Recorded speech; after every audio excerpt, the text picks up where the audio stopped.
The recovery position is the safest and most stable position for many emergency situations. It allows the person to breathe, permits fluids to drain from the mouth, and prevents stomach contents from being inhaled in case of vomiting. You're going to use the recovery position for any person who is breathing and unresponsive. Let's take a look at how to get someone into recovery position. Watch each step carefully. The whole procedure takes place in a few easy fluid movements.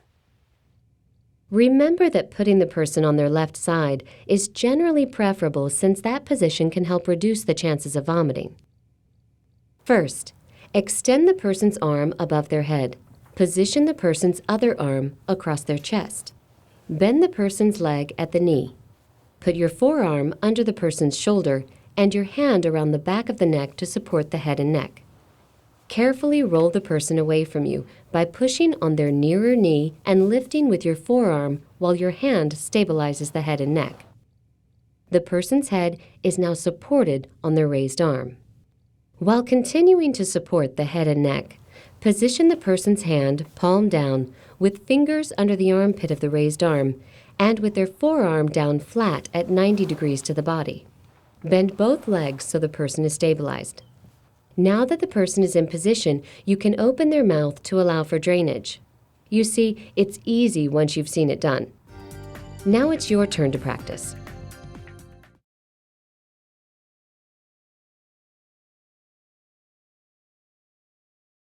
Choking is a common emergency. In adults, choking usually happens while eating, and with children, while they're eating or playing. If the person is coughing and trying to expel the item on their own, don't interrupt. But if the person is in clear distress, clutches their throat, looks frantic, or signals that they're not getting enough air, then it's time to give first aid.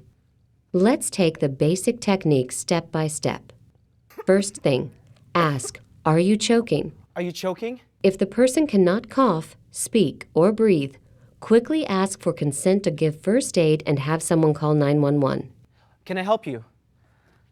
Next, stand behind the person with one leg forward between their legs to brace yourself. Locate the person's navel with a finger from one hand.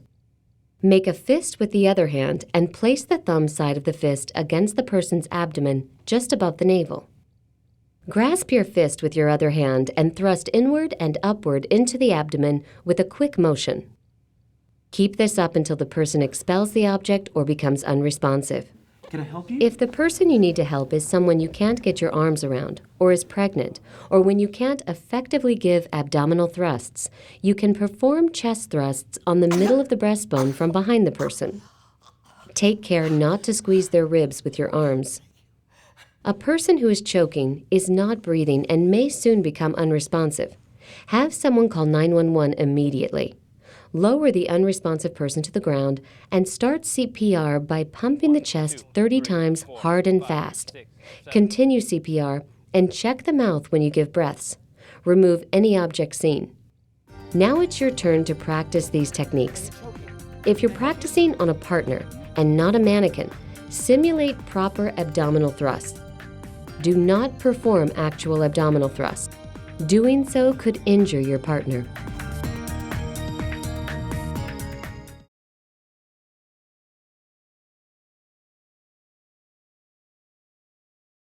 Cardiovascular disease is a leading cause of death all around the world, a disease that kills over 7 million people each year. We've all seen images of a classic heart attack, with a person grabbing their chest or experiencing pain along the arm. But it's not always so clear-cut. Here are some basic signs and symptoms to watch for. Persistent discomfort or a feeling of pressure in the chest. Pain that may spread to the neck, jaw, shoulders, or arms. Pale skin, sweating, shortness of breath, dizziness, or lightheadedness. Remember that not everyone has all these symptoms when having a heart attack, especially women.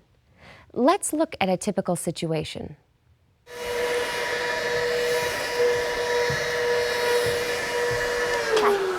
Where are you going? You said I could. I never said that. If my room was clean, come on. And your homework was all done beforehand, before you went out. You never listen. I listen, you just keep changing the rules on me. Mom, I'll make a deal with you. Mom, what's wrong? Nothing. Don't fuss. I just feel a little dizzy, that's all. Sit down, Mom, please.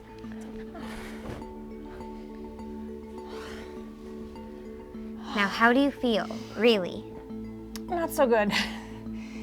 I have some pressure in my chest and pain in my back and my jaw. It's weird, I just can't seem to get my breath.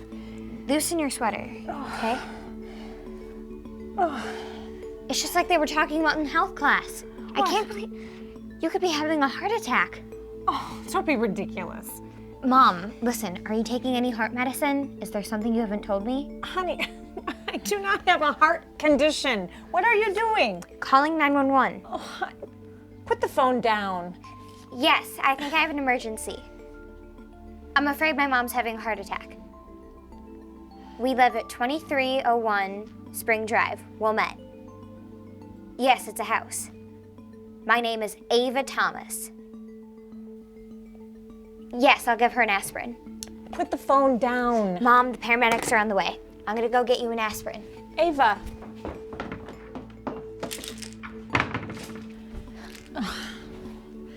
Ava, I'm not feeling any real chest pain at all. Just a little discomfort. Honey, don't you think I'd know if I was having a heart attack? Just trust me. Chew this, don't swallow it.